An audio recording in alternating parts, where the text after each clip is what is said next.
Okay. Um,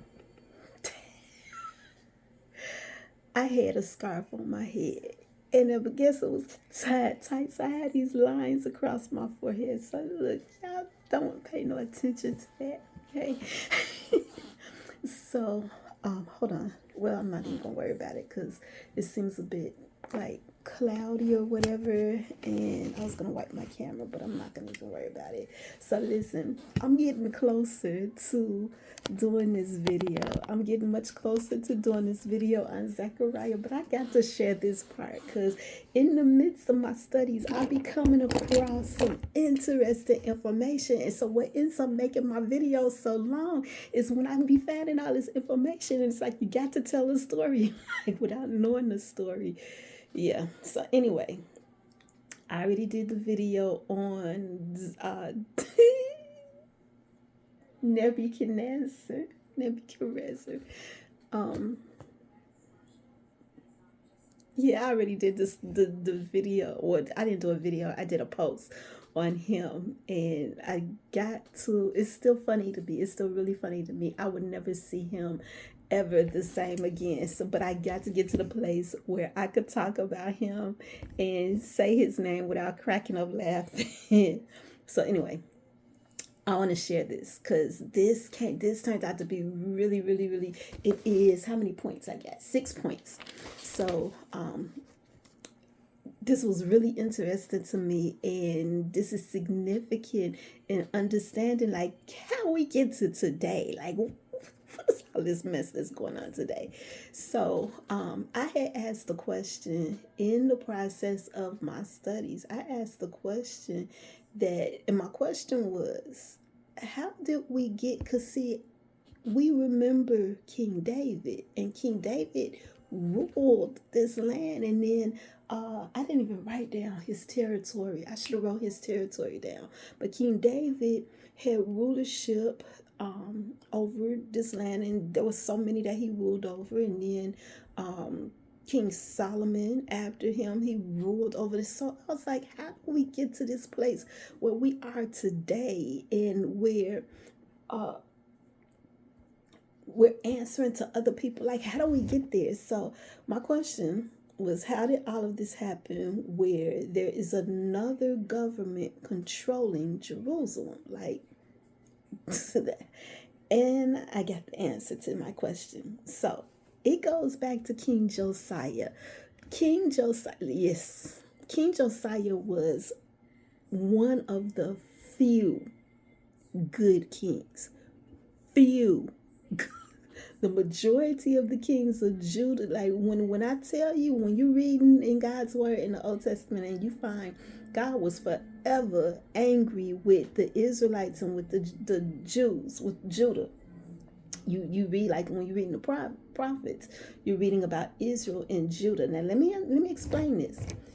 Let me take it all the way back to explain this.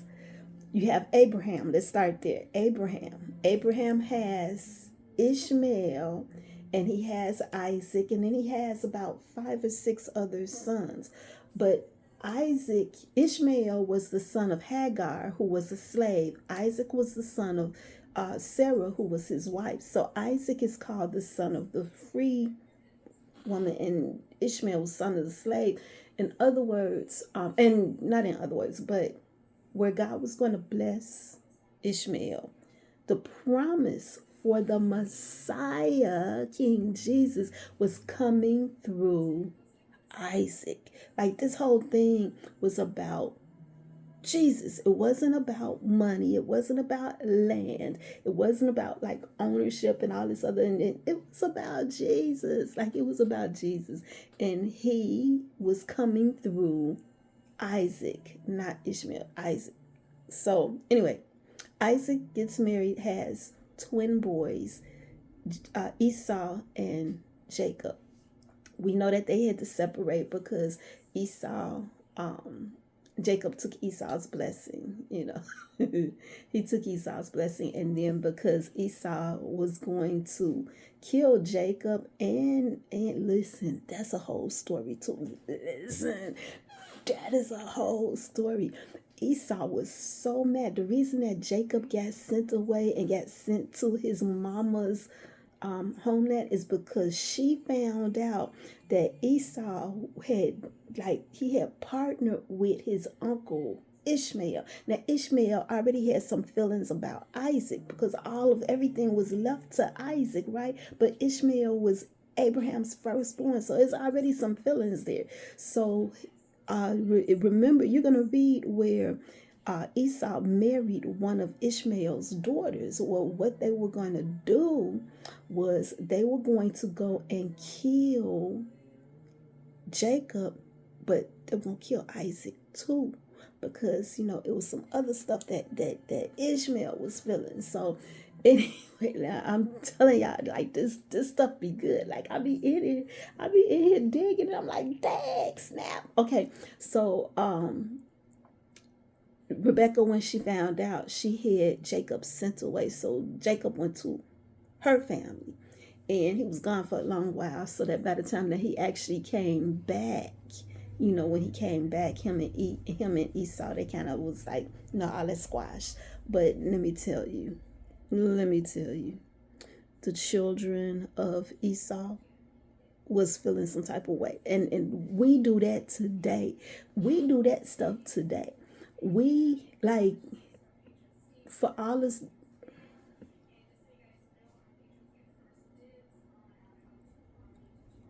I'm just gonna leave that alone. I'm just gonna leave that alone. But we do that today. So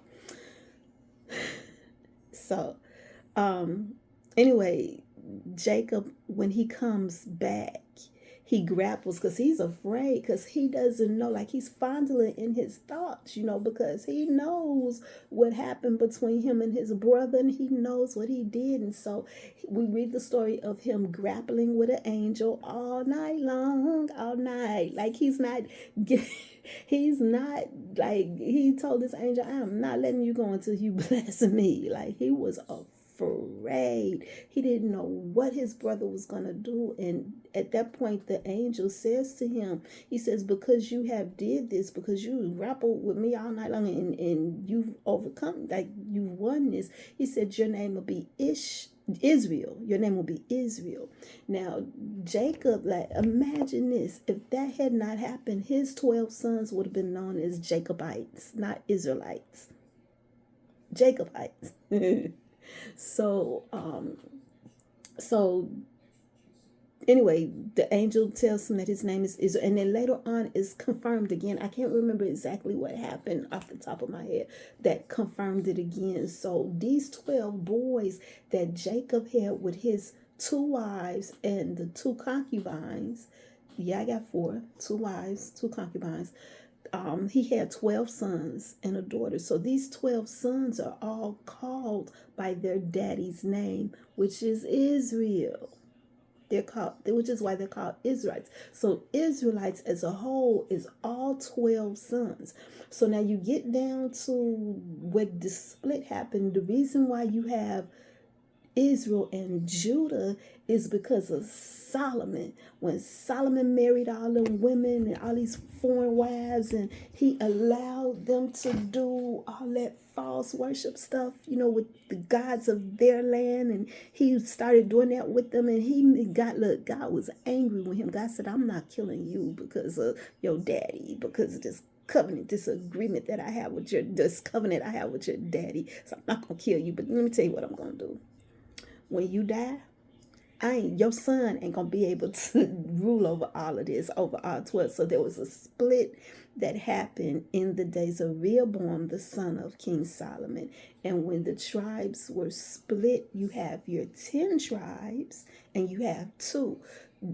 David, Solomon, Rehoboam, they are all from the family line of Judah, who is the 4th son of Israel. And so they're from that lineage. But Judah, back when I know y'all know the story of the sons. Back when Joseph had got sold off into Egypt, before that happened, Reuben, who was the oldest son, Reuben slept with one of the concubines of his daddy, and his daddy got mad, and his daddy never forgave him for that. So when they found out that Joseph was still alive, and they, before they found out that Joseph was still alive, it was during the famine, and they were going to get some food, but they couldn't go back because without bringing Benjamin, which is the youngest son. So Israel, aka Jacob, he was already grieving heavily over the loss of Joseph. He's thinking Joseph is dead. And Benjamin is the full-blooded brother of Joseph. So Jacob was like, y'all is not taking him. I already lost one son. I'm not about to lose another one. And Reuben was like, I'll watch over him. Reuben is the oldest. I'll watch over him. And Jacob was like, you will do no such thing. You got to read it. I'm telling it Cliff Notes version, but you got to go read it. Jacob was just,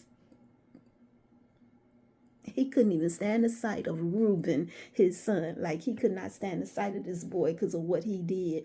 Because he defiled, because of what he did. So he was like, no, and so, and then the second and third born sons, which is Simeon and Levi, Jacob was mad at them too, because they killed Jacob's daughter's fiance. They killed the fiance's family, and everybody that was in this city. I can't remember the name. But yeah, they killed all of them. So Jacob was mad at them too. Like, Jacob had attitude. He had real attitude. So he was mad at them too. So Judah, which is the next son, the fourth born son, Judah says, listen, send the boy with me. Talking about Benjamin. Send him with me. I will watch over him. And in exchange for him, if I don't bring him back alive to you, you can kill my sons. And I don't know if he was talking about Perez and the other one that he had by accident. Like, whole nother story. Gotta go read it. It's in Genesis. All of this is in the book of Genesis. So anyway, Judah, from that point, Judah was always responsible for Benjamin, the youngest son, even after they got older, and even after, like, the original sons died off, and the children's children, like, they were always responsible for Benjamin.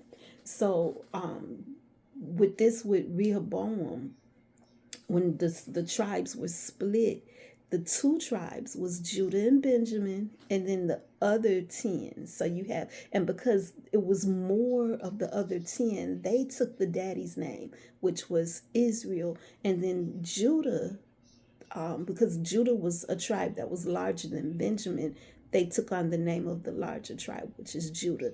Now, Judah and Israel together is all Israel, but split, you have your 10 tribe of Israel, and you have the two. So Israel, by this time, Israel done already got in trouble. They done, because King Rehoboam, the king that was placed over them.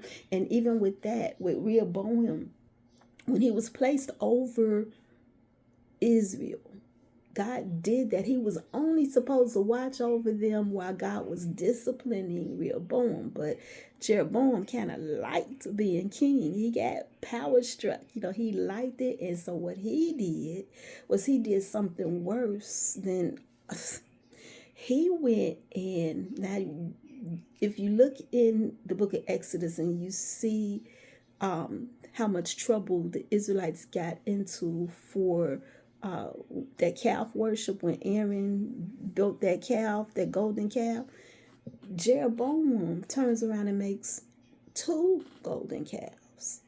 So, like, he just did worse. He did worse.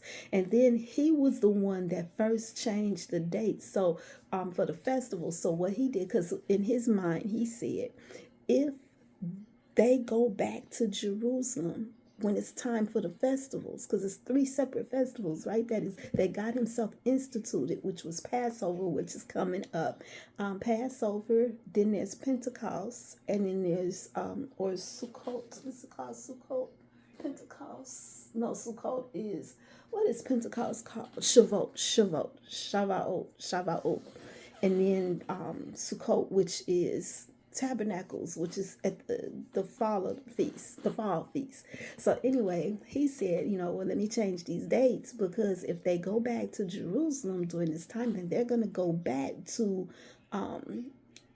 having Rehoboam or Judah over them, which is how it was supposed to be. So he changed the date, he changed the month, and so and then he set up these 2 golden calves, and he set up, one place was in Bethel, and the other, I keep forgetting the name of the second one. I don't know why I can't keep I remember, Dan. So Dan had already been given to idolatry, idol worship. So one of the locations was set up in Dan, and the other location was set up in Bethel. And these were places that were closer, so that they didn't have to go all the way to Jerusalem. And then they was given different dates. That's why Jesus said to the woman in the well, He said, we worship what we know. You all worship what you don't know. Because by then we're talking generations that have died and passed, and people stopped teaching, like down to today. People is not teaching this stuff. So, but back in the day they were teaching it, but now they're not. So when you have many generations that go to children's, and they're not teaching stuff, then it gets forgotten. And so that's what Jesus was saying. Y'all don't even know what y'all worshiping. And Anyway, how did I get there? I don't know. I don't know how I got there. So anyway, the Israelites had already fallen way off the beaten path, just gone. They ended up, there's this separation, there's these feelings between these families, and something happened. It was some type of battle that happened, and Israel and their cousin, I can't remember his name, Pekin or something like that, wanted Judah to like help them with this battle against. It was okay. So I think it was Tiggy. I remember seeing Tiggy because I remember. But anyway, it was like this other family. These are cousins. So Israel and their cousin, I'm going to say it like this because Cliff Note version. Israel and their cousin, Israel hooked up with one of their cousins, right? Israel and Judah still not getting along. Israel and Judah are brothers. They not getting along. But Israel done hooked up with one of his cousins, and his cousin has some brothers, and they not getting along, right? So Israel and the cousin decide that they want to go fight against the other cousins, which is the one cousin's brothers, right? We on this Cliff Note version, got to go read it. So they go to fight, and they want Judah to join in the fight, and Judah's like, nope, I ain't got nothing to do with y'all. I'm not getting in the middle of that. And so Judah then goes, and I think that's how Babylon came into. I think Judah went to go connect with Babylon, which is whatever he did.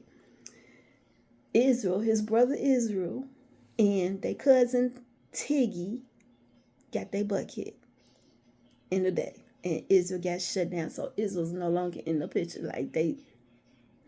And whoever was the king of Judah at the time, like I know who it was, I just don't know it at this moment. But God was mad with him, and He said, because you did this. First of all, I did not tell you to do that.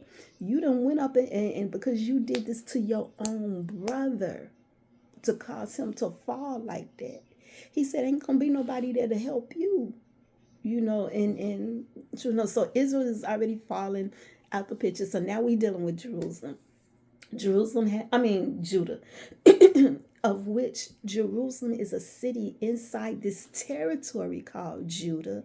And the territory is run by a king who is Judah, of the sons of Judah, family of Judah. So anyway,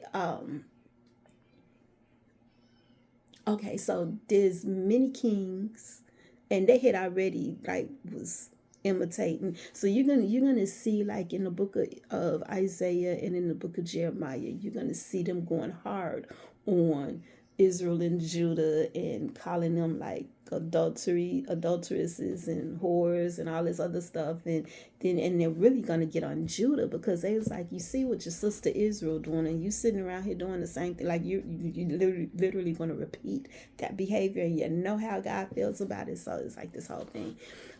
So anyway, there's many kings of Judah, and there's a lot of bad kings that just, and the what made them bad was all this idolatrous worship that they were doing. So, but there were some good kings and the good kings were tearing down these idols, sort of like what you see us doing today, when we are like really standing up and speaking against these celebrations and these false holidays. Like, it's the same thing. So back then, these good kings, they were actually going in and they were tearing down. I'm sorry if this thing is like, I feel like it's sideways, so I apologize for that. I don't know how to straighten this thing out. Well, just leave it right here. I was trying to kind of move it because of the glare, but anyway. So so there was a lot of bad kings who just went all out with these idolatrous worship practices, and so because of that, they were getting into a lot of trouble. But then you had your good kings. So Josiah was one of those good kings, and he was a king who tore down the Asherah poles. Easter, that deals like Easter. He was one that tore that down, and there was some other stuff that he did, but he was one of the few and far between good kings. So now we here. So this is what happened. So in my question, I had asked, like, how did we get to this place where Jerusalem has a government over it? We talking about the place that holds God's name, the place where worship is done. How did we get to this place? Because God is king, and he is the supreme authority over everything. But we're at this place now where man is something else. Humans is something else. I wanted to know. And so it took me back to, I feel like I'm about to drop this phone. Hold on, I'm so sorry. Okay, so it took me back. I'm just trying to straighten up this mess that I just made. So it took me back to Josiah. And what I found out was this. Josiah, pick up my pen. So many distractions. I'm so sorry. Okay, Josiah, good king. He stuck his nose in a battle that was not his. He stuck his nose in a battle that was not his. This is what happened. So, Babylon and the Medes, they are going up against Nineveh. Remember Nineveh. Now this is so significant. This is why I had to share this. We all know Nineveh. Everybody knows Nineveh today because the solar eclipse that just happened went through 7-8 cities called Nineveh. So everybody knows Nineveh today. So Babylon and the Medes go up against Nineveh, and they destroy Nineveh. Now remember with the book of Jonah, which everybody should know this now because of the eclipse that just happened. When God was first going to destroy Nineveh, he told Jonah, the prophet, to go and warn them. And Jonah was like, nope, I'm going the other way.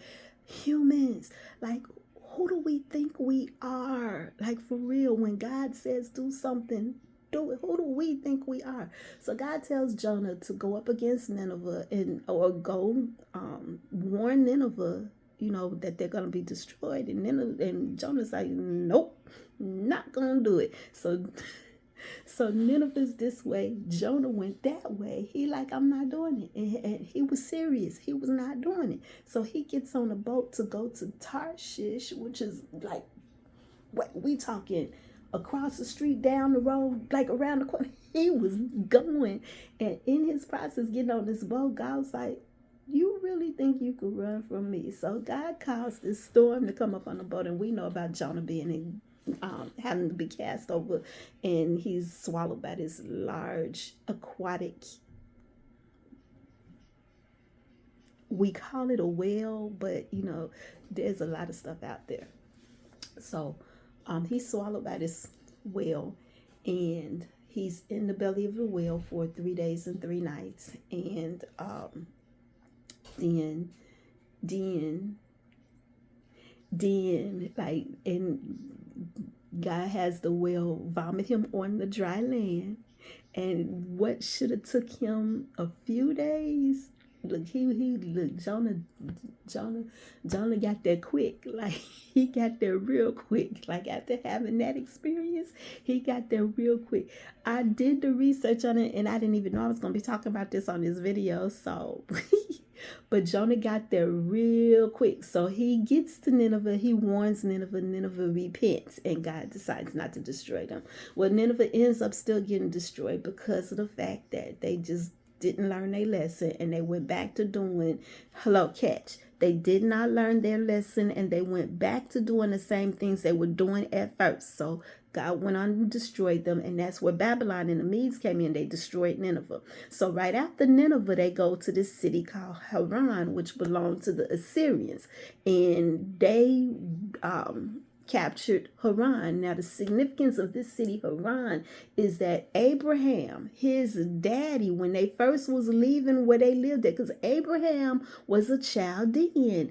Abraham was a Babylonian. We don't always think about that, but he was. He was a Chaldean from the land of Ur. He was a Babylonian. And so when him and his dad first left to come to Canaan, his dad ended up dying in this land called Haran, where they were buried. And that was the city that the Babylonians are now coming, and they captured this city. So Assyria, who the city originally belonged to, because Assyria was just getting their behind kicked like left and right. So, I don't mean to laugh, but like, this is just an interesting story to me. So anyway, man, I hope I don't get in trouble for this. So the Assyrians are going up against the Babylonians, because they want their city back, because the Babylonians done captured their city now. And so the Assyrians has Egypt come and help them, and apparently Judah is in the middle of Egypt and Assyria, who is going to come together to go fight the Babylon. So this is what Josiah do. He entered. It was not his battle. Josiah, it wasn't your battle. So so as the king of Egypt is going to join forces with Assyria to fight against Babylon, Josiah steps in, and he ends up dying. So his son becomes king. His son is, I need my glasses because I can't read this writing. His son's name is, let's see, Babylon destroys Mede. I did that. They capture, I did that one. Egypt goes to help the Assyrian. I did, Jehoaz. Okay, I'm on point 4 of 6. So his son, Jehoaz, becomes king. But because the Pharaoh, Josiah dies, because Josiah dies, the son is now King Jehoaz. So Pharaoh, who kicked butt, he is now, Judah, y'all now belong to me, but let me tell you what I'm going to do. Jehoaz, you get to be king, but you're going to have to pay taxes to me, because all this belongs to me now. So Jehoaz is captured. He's No, Jehoahaz becomes king automatically. That's what happened. He becomes king, but Pharaoh captures him and enslaves him because Josiah is already dead, which makes Jehoahaz king. So because Pharaoh captured him, his brother Jehoiakim, so Josiah had a few kids now. So Jehoahaz, who became king, he must have been the oldest. He's captured by Pharaoh, and Pharaoh lets Jehoiakim become king instead. So Jehoiakim is the one that's going to have to pay the king of Pharaoh, the king of Egypt, which is Pharaoh. He has to pay taxes, and like so what Jehoiakim does is, okay, well, since I got to pay all this to the king of Pharaoh, what I'm gonna do is I'm gonna tax all of y'all who live in Judah, and so we paying taxes, and that made me think, like, we pay taxes today, and we're paying these taxes to the government, but who y'all paying? Who y'all paying? Like, cause I'm looking at this and I'm looking at what's going on. I'm like, I'll be darned. All right, so who y'all answering to? Who y'all paying? Who y'all vassal over? Like, so anyway, so so Jehoiakim, he decides, I don't want to pay no more. I'm tired of paying rent. This land is mine, and I'm paying like he like had this attitude. But in the meantime, Babylon and Egypt are fighting, right? They got this thing going on, and Babylon kicks butt. So Babylon beats Egypt, and which means that everything that belonged to Egypt now belongs to Babylon, which means that Jehoiakim, and during that time, whatever happened during that time, Jehoiakim dies. So his son Jehoiachin now takes over, and he now becomes the vassal king, meaning that it's like this: you rent a house to live in. You don't own the house, but you have to take care of this house. But the house belongs to somebody else, so you're paying rent to this house, right? So Jehoiakim is now taking over, and he is now the vassal king. But he decides that he no longer wants to do that. This is our territory. This is our land. Why am I paying you for it? He doesn't no longer want to do that. So what happens is Nebuchadnezzar gets tired of them. Nebuchadnezzar gets tired of them. He gets tired of let's see. It says Nebuchadnezzar takes Jehoiakim. Oh, okay. So Jehoiakim, his mama, like all of them. He comes up, and he because Jehoiakim says, I'm not paying you nothing. And so y'all know what happens when you don't pay your taxes. The IRS comes for you, and so Nebuchadnezzar came for Jehoiakim and imprisoned him, because that is called tax evasion. It's called tax evasion. So they got in prison, and so King Nebuchadnezzar puts Zedekiah over Jerusalem now. Now Zedekiah is let's see, he makes his uncle the brother Jehoiakim. Zedekiah is the uncle of Jehoiakim. So Zedekiah is another one of Josiah's sons. He's like the third one. So he makes him king over Jerusalem. Well, Zedekiah also decides that he don't want to no longer answer to, like, nobody's learning nothing. Everybody's doing the same thing. So he no longer wants to answer to Babylon. And so Nebuchadnezzar says, you know what? I'm tired of all of them. This is what we about to do. We about to come into Jerusalem, and we about to just shut it all down. And that's what they did. They shut it all down. And that's how the first temple got destroyed. And that's where these fasts that attracted me to the book of Zechariah, because I happened to stumble across it for whatever reason. I was like, that's interesting. Let me write this down. And I wrote it down for me to research. And I came back to it a couple of days later and found myself just going over the entire book of Zechariah over and over and over and over and over, because I see that book happening right now. All right, I'm going to share this. But that's the whole story. That's the background story of how you got from point A of Jerusalem and Israel, and they're having their own land and their own territory, to now they're answering to another government that's over them. And all right, I gotta go. Bye.